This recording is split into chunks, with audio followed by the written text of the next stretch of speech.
Deus é um Deus de promessas. E todas as promessas contidas na Bíblia pertencem àqueles que creem. Pertencem àqueles que creem. Mas muitas pessoas acham que depende dela sentir. Sentir que é dela, sentir que pertence a ela. E por isso muitas pessoas estão esperando sentir para se apropriar das bênçãos de Deus. Mas eu aprendi que o que Deus fala não volta para trás. O que Deus diz pertence àquela pessoa a qual ele prometeu. Quando ele chamou Abraão, ele disse: vai para uma terra que eu te mostrarei. Abraão não sabia onde ia. A Bíblia diz que Abraão não sabia onde ia, mas confiou na voz, que ele disse: vai. Você vai possuir uma terra que eu lhe mostrarei. Deus não disse aonde era a terra. Deus apenas disse para ele ir. Ele obedeceu à voz de Deus e saiu, sem saber aonde ia, apenas seguindo a voz. Então, quando Deus fala com a gente tem que ouvir a voz. A gente não pode esquecer da voz. Deus não vai ficar falando todos os dias. Ele fala uma vez, você pega. Você pegou, é seu. Amém? Pegou, é seu. Eu sou do tempo que quando largava uma palavra, a gente levantava as mãos e pegava. Pegava no ar a palavra. Essa é minha, né? A gente tomava posse. Era num hino, a gente lá, levante a mão, receba a bênção. Essa hora a gente já recebia. Hoje é difícil, você tem que dizer: levante a mão, pelo amor de Deus. Faça assim, vai para lá, vem para cá. Naquele tempo, em 1900, milênio passado, 1993 em diante, um avivamento muito grande havia na igreja. E as pessoas se convertiam e elas acreditavam na palavra. Elas acreditavam que Deus estava ali. Que Deus estava ali. A gente nunca viu Deus, mas a palavra dele estava sempre presente. E a gente sentava às vezes no banco, e eu falo isso por mim, Deus, perguntando para Deus: cadê a minha vitória? Cadê a minha bênção? E Deus falava essa palavra aqui para mim: Deus não é homem para que minta. Ele dizia: eu não sou homem para que eu minta. Não sou filho de homem para que eu me arrependa. Porventura, tendo eu prometido, não cumpriria? Tendo eu falado, não faria? E ele sempre dizia: espera, tenho tempo. Porque uma coisa a gente pensa que a gente está preparado. E se as bênçãos vêm antes da hora, e esse é o problema de muita gente, eles querem as bênçãos, mas não se preparam para elas. Se a gente não se prepara para as bênçãos, provavelmente as bênçãos vão virar maldição. Provavelmente as bênçãos serão um problema. Porque quando a gente está na luta, a gente está buscando, e está pedindo, está crendo, está querendo. Mas se a gente não estiver preparado, quando a bênção vier, essa bênção pode se tornar um tropeço. E essa bênção pode nos afastar de Deus, porque a gente diz: eu já alcancei, agora não preciso mais buscar, agora já estou abençoado. E a gente deixa o dono da bênção. E o que Deus quer não é apenas nos abençoar. Ele quer que a gente seja uma bênção. Amém? Ele quer que a gente seja uma bênção e não nos abençoar e a gente ser um tropeço ou se tornar um tropeço para outras pessoas, que alguém vai dizer: mas você não é crente, você não é crente, olha a vida que está levando aí, né? Não está levando uma vida de acordo com a palavra. Então, quando a gente olha para esse texto bíblico, a gente vê que Deus é um Deus que, quando Ele promete, Ele cumpre a sua palavra. E outra coisa que se vê nesse texto é que não existe maldição para quem está em Cristo Jesus. Não existe maldição para quem está em Deus, sabe? Não existe maldição. Então não é estar na igreja no sentido apenas de uma denominação, não muda muita coisa, pode melhorar a nossa vida. Mas estar em Cristo, que é o cabeça da igreja, é diferente, aí você faz parte do corpo. E se você faz parte do corpo, você tem a vida de Deus em você. Você tem a vida de Cristo em você. Você tem o Espírito Santo em você. Então o corpo sem o Espírito é um corpo morto, mas o corpo com o Espírito Santo é um corpo vivo. É Cristo vivo, é Deus vivo. Quando Jesus nos serve o seu corpo, Ele disse: este é o meu corpo que é partido por vós. Ele disse: eu vou entregar o meu corpo por vós. Eu vou ser repartido para vocês. Todos vocês. E Ele disse: quem não comer de mim, não beber de mim, não tem parte comigo. Mas se você comer, se você beber de mim, então você tem parte comigo. Amém? Ou seja, você está ingerindo Deus para dentro de você. Você está colocando a santidade para dentro de você. E quando a santidade entra, quando Jesus tocava um leproso, Jesus não ficava contaminado, o leproso ficava curado. Amém? O leproso somos nós. Então, quando a gente ingere o pão, a gente é curado. Amém? Quando a gente ingere o pão, a gente é curado aqui, ó, na mente, é curado aqui, ó, na alma, é curado aqui no coração e é curado no corpo também. A cura é completa, não é pela metade. Mas as pessoas levam a vida de qualquer maneira e por isso não usufruem muitas vezes das bênçãos completas de Deus. Jesus disse: eu vim para que você tenha vida completa, não vida pela metade, não um pouco de bênção, mas completa. Na outra tradução diz vida com abundância. Eu não sei qual que é melhor, se é vida completa ou abundância. Abundância significa mais do que o necessário e completa significa que não falta nada. Amém, irmãos? Então essa é a vontade de Deus, essa é a vontade de Jesus, essa é a vontade do Espírito Santo. Mas nós cavamos nossa própria sepultura. Nós é que fizemos diferente às vezes do que a palavra de Deus diz. Por isso que a Bíblia diz que há entre vós muitos fracos, doentes e muitos que já morreram. A Bíblia fala que dormem porque comem e bebem sem discernir o corpo de Cristo. E o que é discernir? É entender, é compreender o tamanho do sacrifício, compreender a importância do sacrifício, compreender o significado do sacrifício. E uma vez que você compreende isso, você não precisa sentir, você precisa se apropriar. Amém? Se apropriar. Eu tenho a vida de Deus em mim. Eu tenho o corpo de Cristo em mim. Ele trocou de lugar comigo. Ele foi para a cruz no meu lugar, estou vivendo a vida dele. Amém? Então nós vamos viver a vida dele e ele viveu a nossa. Ele viveu a nossa morte para nós vivermos a sua vida. Por isso que o apóstolo Paulo disse: para mim o viver é Cristo. O morrer é lucro. Eu não tenho medo de morrer porque eu vou ter lucro na hora que eu morrer. Porque aí acabou. Eu vou para o céu com Jesus. Mas enquanto eu estou aqui, é Cristo. É Cristo. É Cristo, é Cristo de manhã, é Cristo de tarde, é Cristo de noite, é Cristo o tempo todo. É Cristo na minha vida. Amém?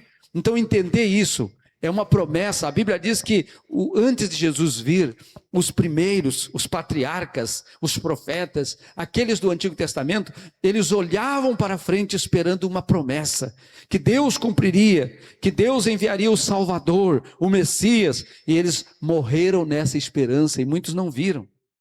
A Bíblia diz, e Jesus disse assim: muitos desejam ouvir o que vocês estão ouvindo e ver o que vocês estão vendo. Muitos reis desejaram isso e não tiveram esse privilégio, mas vocês estão tendo.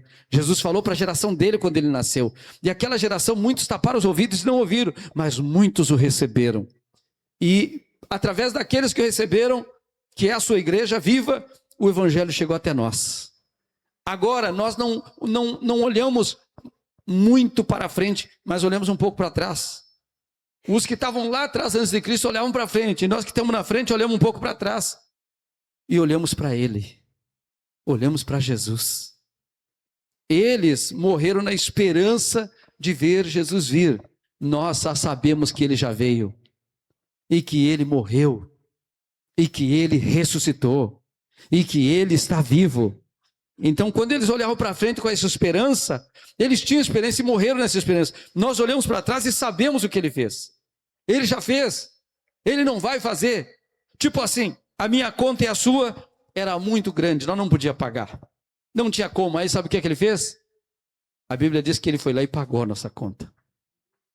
Você sabia que no reino dos céus não entra nada impuro? No reino do céu não entra pecador. Você sabia que no reino dos céus só entra perfeito? Só perfeito lá no reino do céu? Qualquer coisa imperfeita não entra no reino dos céus. Qualquer coisa injusta. Mas a Bíblia diz que não há um justo sequer. Mas a Bíblia diz que nós não somos perfeitos. Mas a Bíblia diz: anda na minha presença e ser perfeito. Então esse é o segredo. Ande na minha presença. Nunca saia da presença de Deus. Então, se não há ninguém perfeito, como que nós vamos entrar no reino dos céus? Porque quando Deus nos amou de tal maneira, Ele disse assim: vou pagar a conta deles. Vou pagar dando meu filho. Vou pagar dando o santo pelo pecador. E aí Jesus veio e apagou os nossos pecados. Nós vamos colocar assim, em dólar, bilhões, trilhões, nós não podíamos pagar. Aí Deus vem e diz assim: está pago. Não deve nada e ainda mais, vou colocar um saldo infinito na sua conta. Você nunca vai ficar devendo nada. Diga glória a Deus. Você nunca vai ficar devendo nada. Você entendeu? Isso não me dá o direito de andar pecando, mas me dá o direito de me esforçar para não fazer a coisa errada. Porque a minha fé é que me salva, e essa obra de fé é acreditar no sangue de Jesus, é confiar no que Deus fez por mim, não é na minha justiça, mas na justiça de Deus, que me amou de tal maneira e que se entregou por mim, e está pago, está feito. Jesus na cruz gritou: está consumado, quer dizer, está tudo feito, agora é só crer. E uma vez que a gente crê, a graça de Deus nos basta, a graça de Deus vem para nós. A gente começa entregando o coração para Jesus. Ou seja, você começa amando Ele de tal forma. Você não sabe o que tem que fazer, você não sabe nada de regra, você não sabe nada de mandamento, mas você começa a crer em Jesus. Então você começa a se entregar para Jesus. Você começa a obedecer a voz de Deus. Você começa a ler a palavra e entender, se apropriar daquilo que é direito seu. E você não está preocupado com mandamentos, você está preocupado em se entregar. Essa é a única preocupação. Então, quando nós nos entregamos, a proteção está sobre nós. O sangue de Jesus está nos umbrais da nossa casa, está nos umbrais da nossa porta. E embora tenhamos aflições nesse mundo, porque nossa vida não é um mar de rosa, embora tenhamos aflições, Jesus disse: tem de bom ânimo, eu venci o mundo. Então, ele também disse: aquele que vencer, é preciso vencer, ele está dizendo. Está dizendo que eu preciso lutar, que você precisa lutar. Tem gente que diz que não, tem que viver de qualquer jeito e no final Jesus vai salvar. Não. A Bíblia mostra claramente: fé sem obra é uma fé morta. Um corpo sem um espírito está morto. O corpo é a igreja. A igreja de Jesus tem que ter o espírito. Amém? E qual é o espírito? De santidade, porque o espírito é santo. Amém? E a Bíblia diz: quem não for santo não verá Deus. Então, sede santo, porque eu sou santo. Santo é separado. Santo é alguém que se separa para Deus. Eu sou de Deus, eu vivo para Deus, eu vou honrar a Deus. Minha preocupação é com a minha vida em Deus. Não é com o que me julgam, o que dizem de mim, porque ninguém pode me condenar, ninguém pode me mandar para o inferno, só Deus. Mas se eu estiver fazendo de acordo com o que Ele diz, eu estou usando a minha fé. E não é a minha justiça, é a minha fé. E a fé também não é minha, Ele me deu. Diga glória a Deus. Então o que é meu? Crer. Eu decido crer. Eu decido confiar em Deus. Eu decido largar tudo por amor dEle. Amém? Eu decido que a minha vida não vale a pena nesse mundo. Esse mundo, tudo que Ele oferece é passageiro, é rápido, mas o que Deus tem é eterno. Amém, irmãos? Você sabe que Jesus, quando entra na nossa vida, Ele curou tanto no passado quanto hoje. No presente, Ele ainda cura. Ele multiplicou pães, ainda hoje Ele prospera a vida de pessoas. Ele abençoou famílias, e ainda hoje Ele abençoa. Muitas coisas no nosso dia a dia, Ele está presente, abençoando, restaurando. E isso é maravilhoso. Mas se tudo isso falhar, se tudo isso não acontecer, ainda assim, o mais importante é você confiar que você está salvo, que você está seguro. Porque nesse mundo não há segurança. Segurança só há em Jesus. O grande problema dos crentes é que eles colocam toda a culpa em Deus quando alguma coisa não dá certo. Ah, não deu certo, foi culpa de Deus. Deus devia ter me cuidado, Deus devia ter me guardado, Deus devia ter me protegido. Deus está sempre te protegendo. Se Deus não tivesse nos protegendo, a Bíblia diz que o inimigo teria nos engolido vivo. Se Deus não tivesse acampado seus anjos ao nosso redor. O detalhe é que nós, muitas vezes, abrimos porta, abrimos a oportunidade para o inimigo, e ele não perde a oportunidade. Ele, até nas nossas palavras, ele chega, ele sopra pensamentos, ele luta de várias maneiras para a gente deixar de crer, para a gente deixar de confiar na justiça de Deus. Mas a gente tem que estar seguro na palavra de Deus. Essa palavra é a nossa segurança. Essa palavra é tudo que você tem. E o Espírito Santo que te dá compreensão. Amém? Que te faz entender. Porque se tu não tem o Espírito Santo, tu não entende nada. Tu não compreende nada, não importa o que eu falo. Se eu falo português ou outra língua, você não vai entender. Mas, se você tem o Espírito, você entende. O Espírito te dá o entendimento. Por isso você é um corpo vivo. Diga glória a Deus. Um corpo vivo, você tem o Espírito de Deus em você.